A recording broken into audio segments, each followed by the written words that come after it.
Spomedians, Spomedians, you wanna get it in, Spomedians. Hello, everybody. Welcome to Spomedians. We're the channel where sports meets comedy. Coming to you live from New York, it's comedian Fig. Hi, Fig.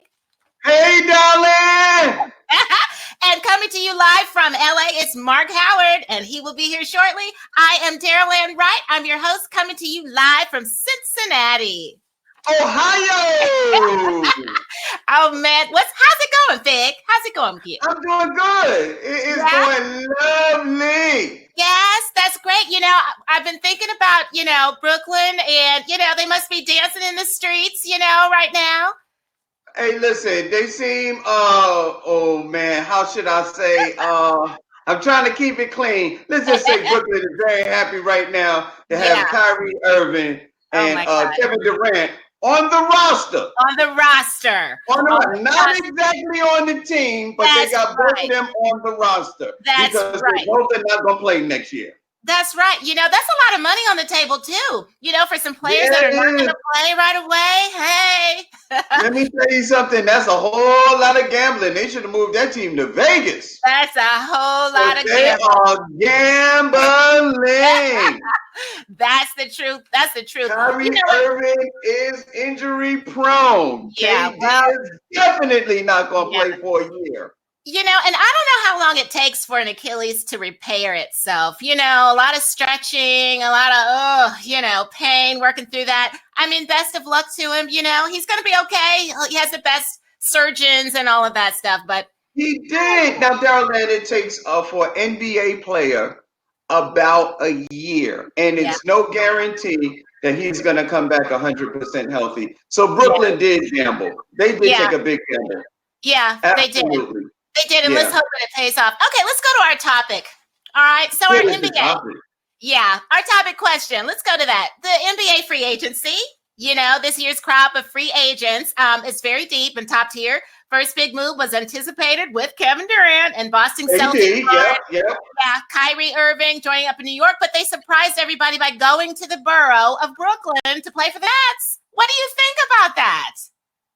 Hey, listen. I've been doing my research because I'm a big Knicks fan, as you can tell. I found out what the Knicks front office was saying. They did not want Kyrie for a year to lead the young team without KD, with KD on the sideline. Now, the Knicks were more than willing to sign KD. They just did not want to sign Kyrie and have him leading such a young squad for an entire year before KD was able to come and play. And it's only because of the reputation that Kyrie got while he was in Boston. That whole Boston thing kind of sullied Kyrie's reputation on not being very friendly with his team. Yeah. Like, he didn't talk to players for like 2 weeks. And I'm like, Now, he's an exceptional ball player. I have no idea. He's moody. He's temperamental. Yes. I think he was having some issues. Yes. Yeah. Does he? I heard that women have issues from time to time, and Kyrie was having some of those issues, I think. Hey, I think so. But you know what? If the man is getting that kind of money, you got to play through those issues. You have to play as a team, don't you? Absolutely.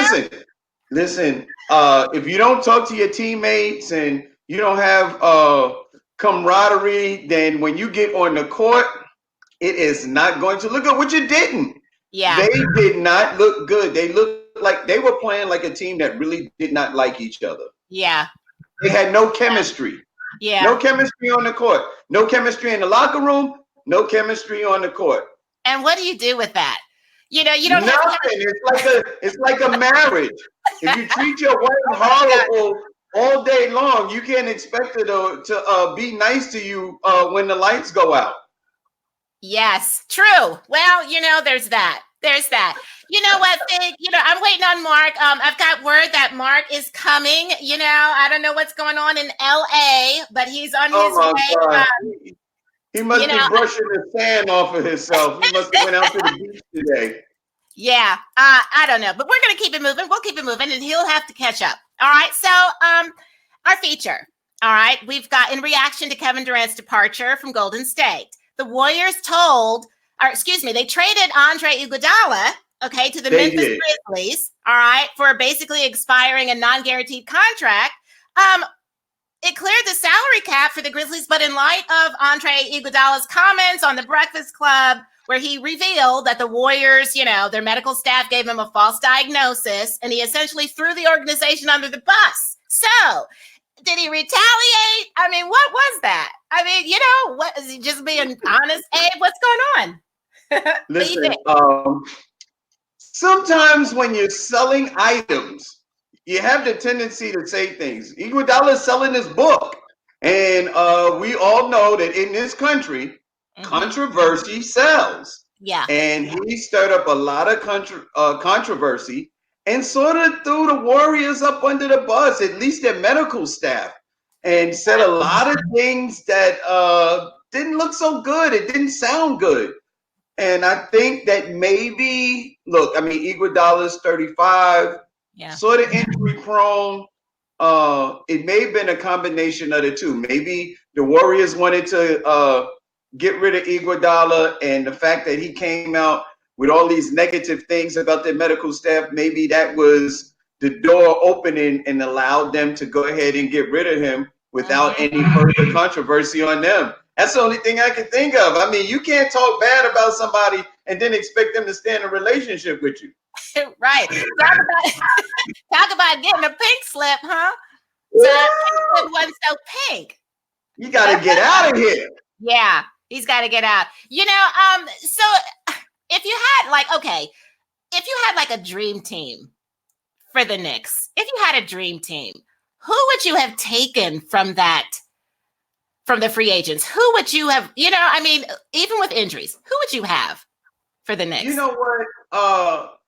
A healthy KD, I would have liked to have seen play with the Knicks.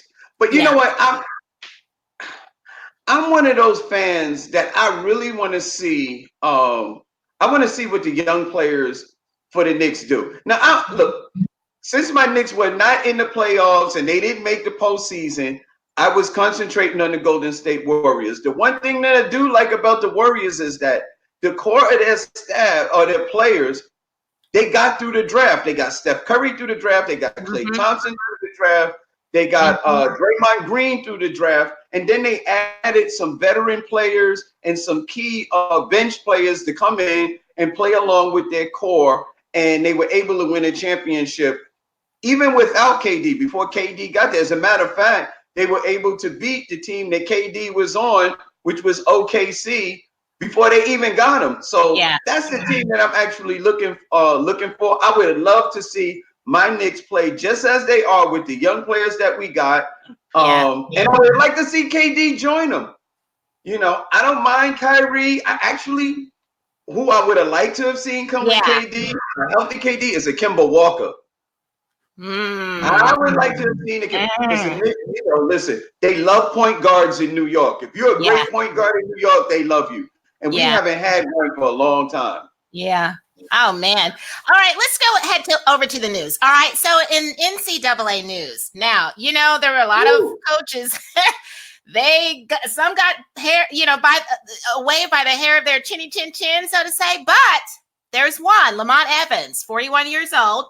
He admitted during his time at the University of South Carolina and later at Oklahoma State University that he took $22,000 in kickbacks, right? He admitted it. And because of his crimes now, he is a Florida resident. But check this. He may be subjected to deportation because it turns out he was born in Barbados and he came over here when he was 2 years old, but he never got his citizenship.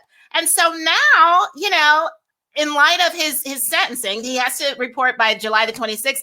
His lawyer is saying, hey, now he could be deported. What do you think about that? I mean, double whammy.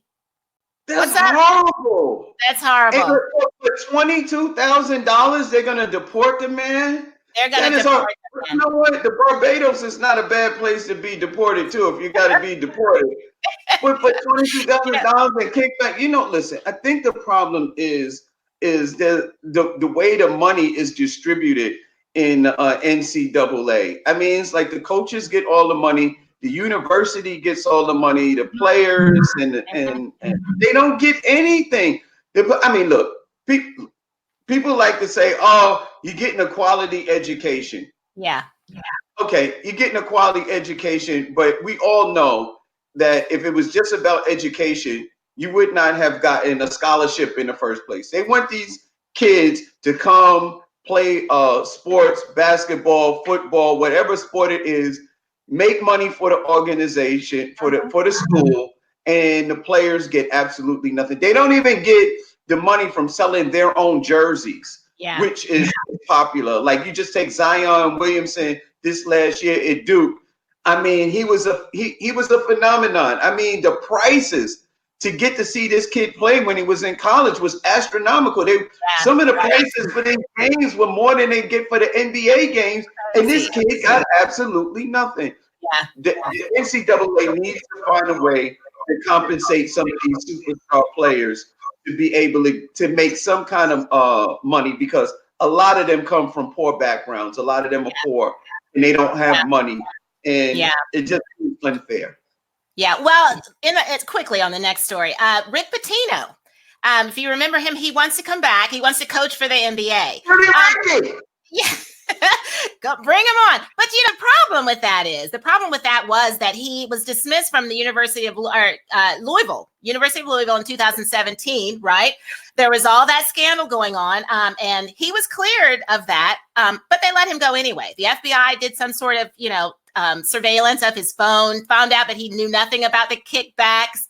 But I think all the scandal, they just had to let him go. He wants to come back. He wants to coach. Now, when he was coaching for the NBA, he was the highest paid coach at $70 million for a 10-year contract. Yeah, that's good money.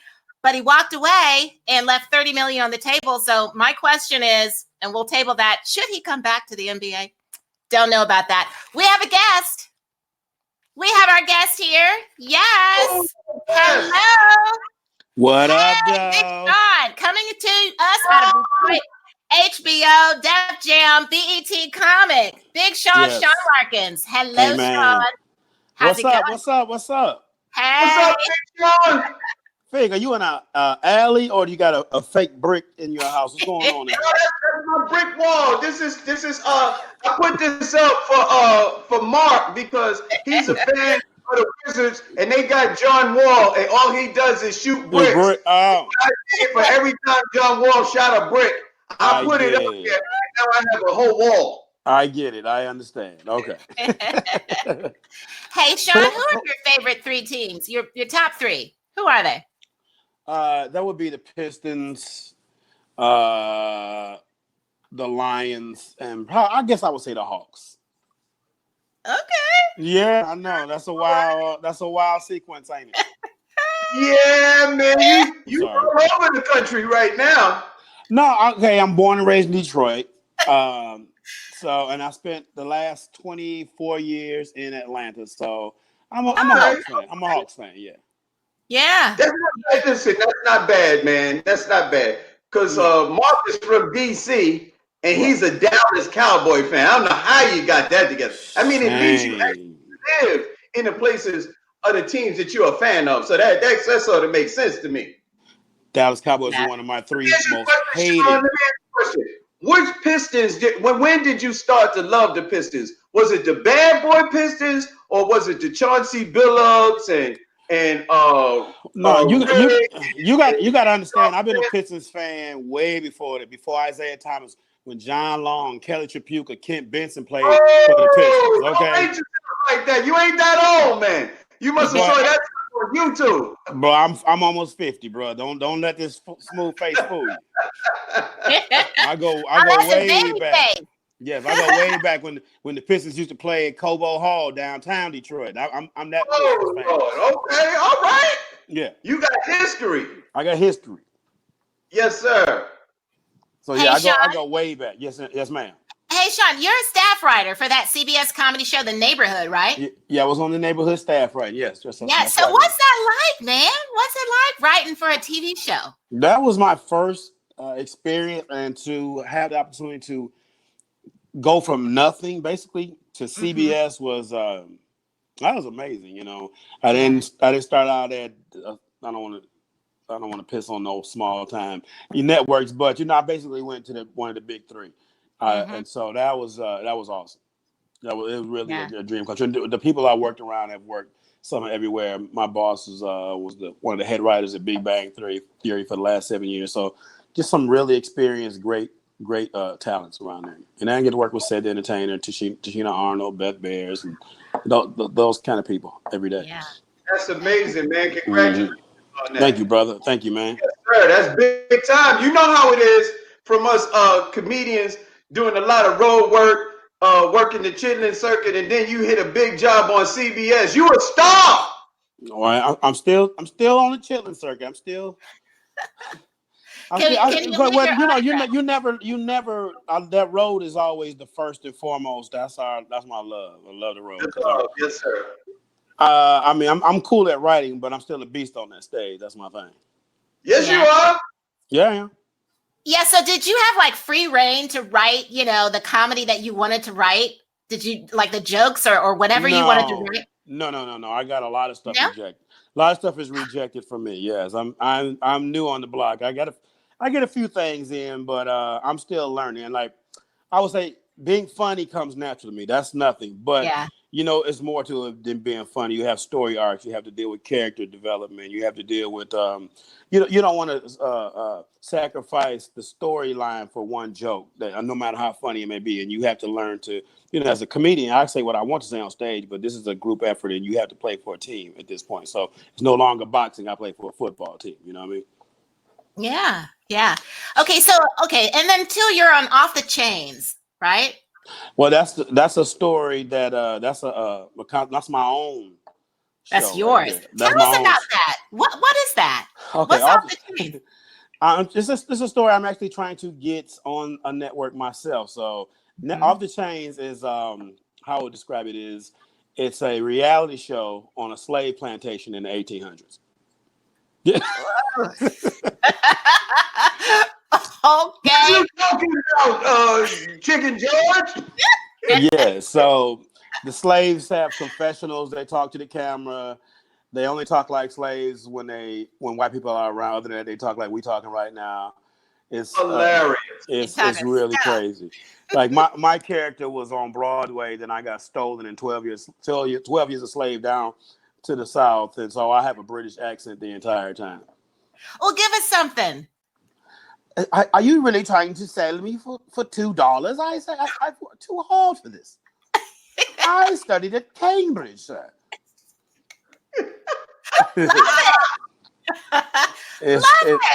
It's really hilarious, man. So, but it's really edgy. So I don't know. We got to find somewhere that's not scared to deal with something like this.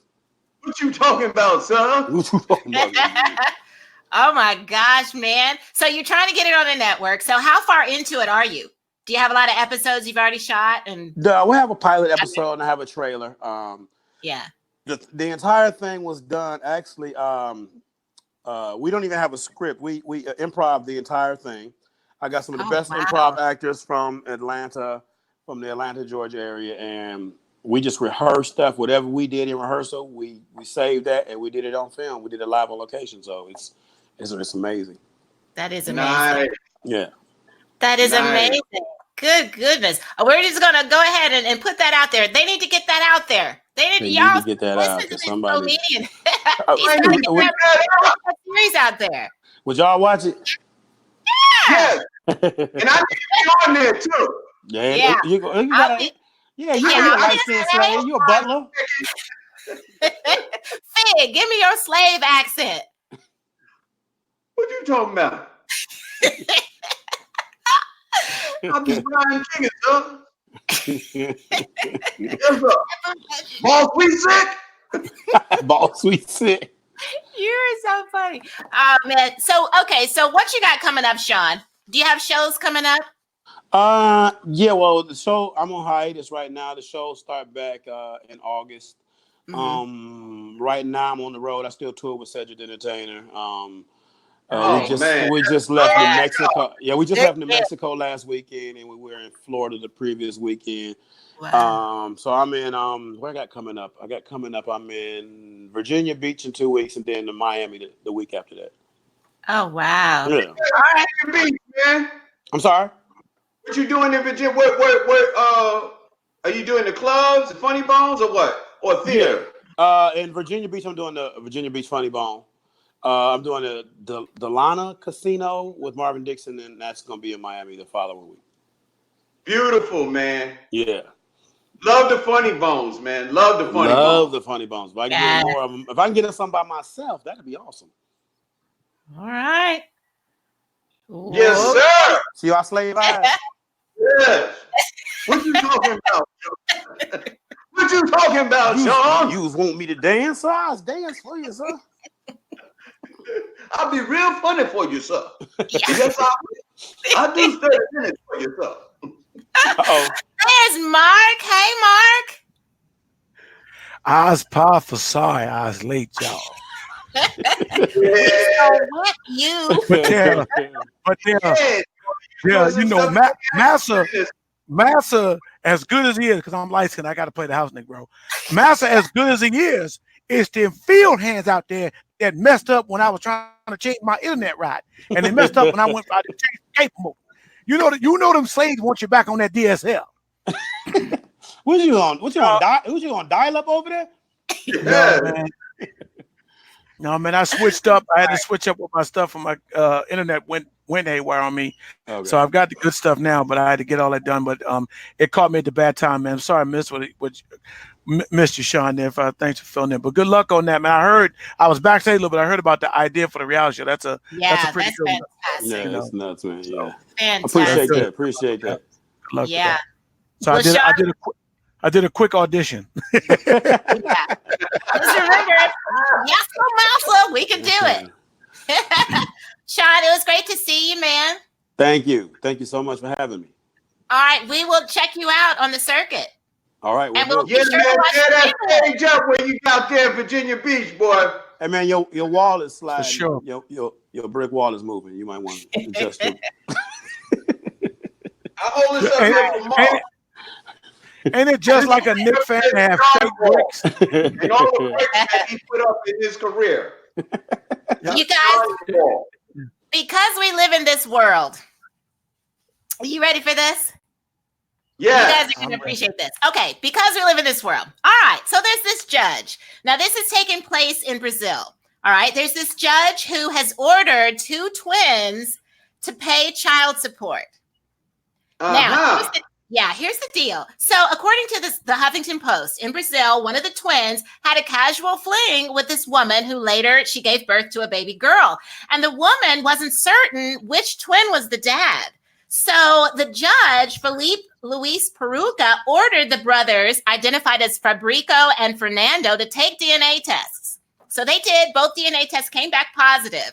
The New York Times says that neither man would fess up to being the father. And so they didn't want to, one of them wanted to avoid paying child support. So the judge ordered them both to pay child support to this lady, and both of their names are appearing on the birth certificate. They're paying $60 a month, which is 30% of their income in Brazil.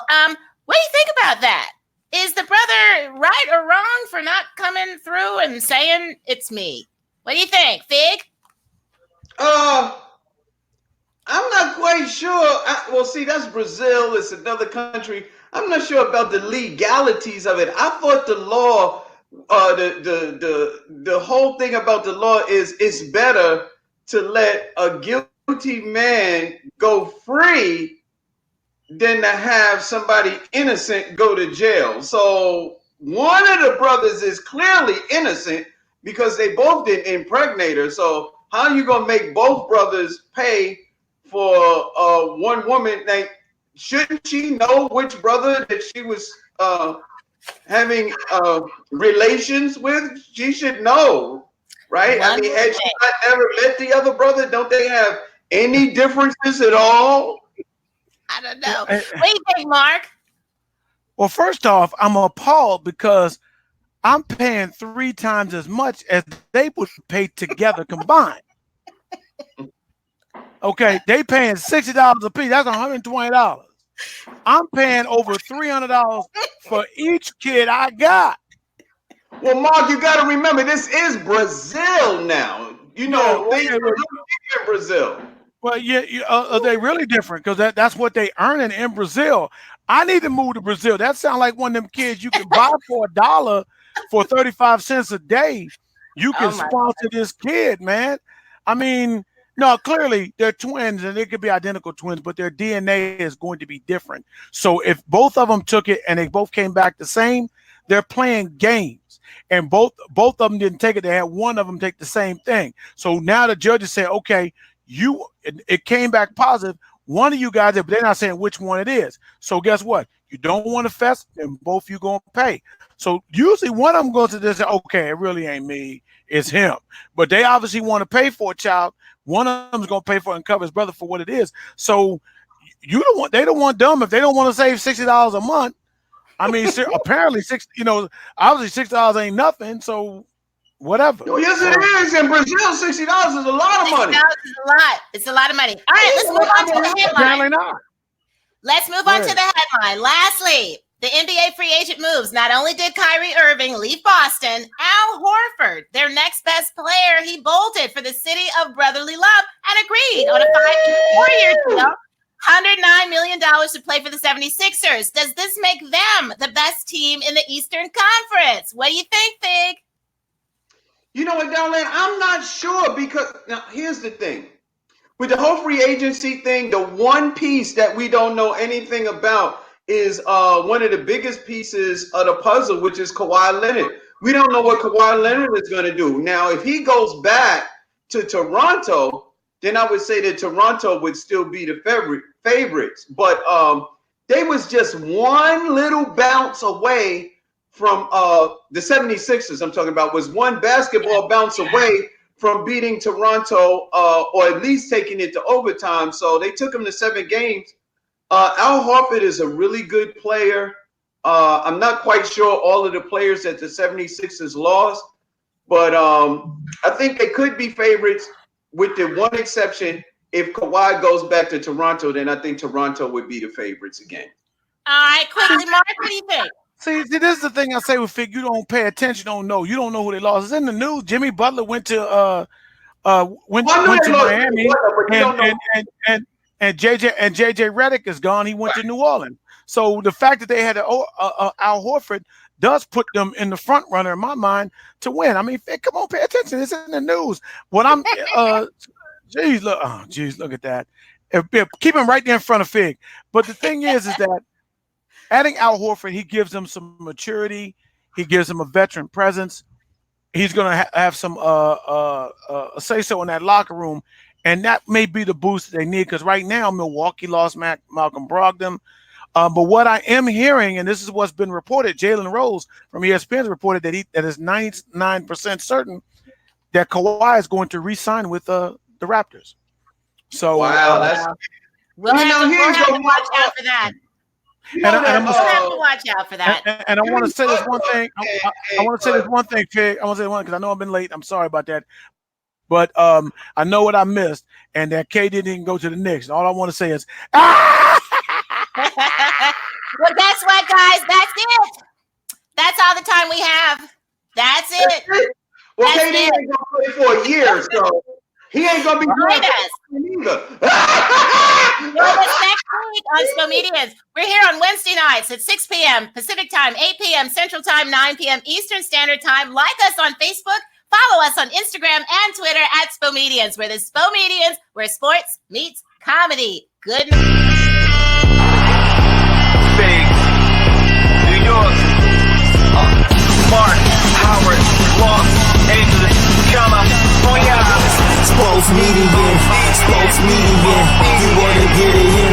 Sports media, sports media, sports media, you wanna get it in. Sports media.